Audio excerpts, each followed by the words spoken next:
RJ, what's the emotion right now? Say it one time. What's the emotion right now? Locker room open at 9:44. We'll close at 10:14. I don't got an answer for you, honestly. What do you make of sense of the last couple of minutes there? It's an unorthodox way to lose a game.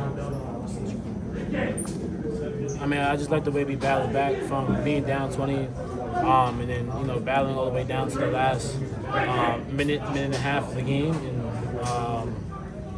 the way we were able to get stops and then get fouled and get to the free throw line. We put ourselves in a good position. Did you do enough, do you think, to make the NCAA tournament? How does it feel to have it up to chance now?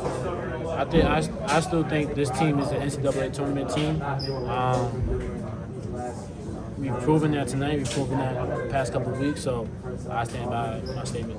RJ, what was the design from Hubert on that last play with 2.5 seconds left? What was the intention? To get me for the three, but they had obviously the good height advantage on the ball with Seth taking the ball out, and then they were switching, so he wasn't able to get the ball to me. What was the emotion? There was a lot of emotion in the beginning of the game. Can you kind of describe how you guys maybe got overwhelmed and then found your game somehow in the second half?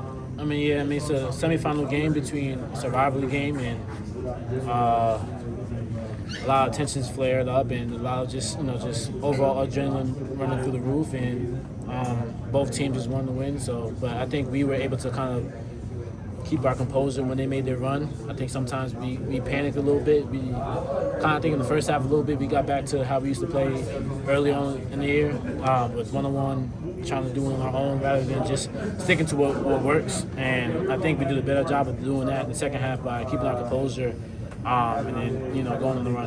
When all that weird stuff happened in the first half, when they had to review a bunch of stuff, and Hubert was really upset. Maybe he's upset that we've seen him all year long.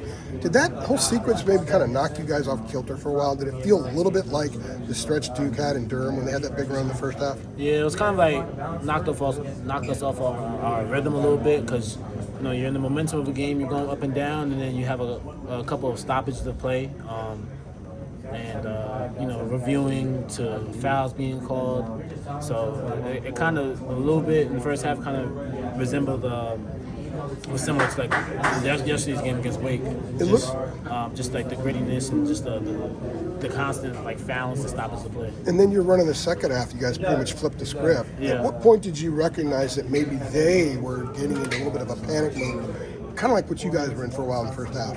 And that was an opportunity to seize on it. Yeah, we picked up our defensive pressure, and we was able to get stops, and that's when they were, kind of got out of their own offense a little bit, and we was able to pick it up a little bit, and we got a lot of transition buckets in the second half. I think one thing, we're a good transition team, and they're not really a good transition defensive team, so we wanted to harp on that and emphasize that in the second half. So we did a good job of getting out and running.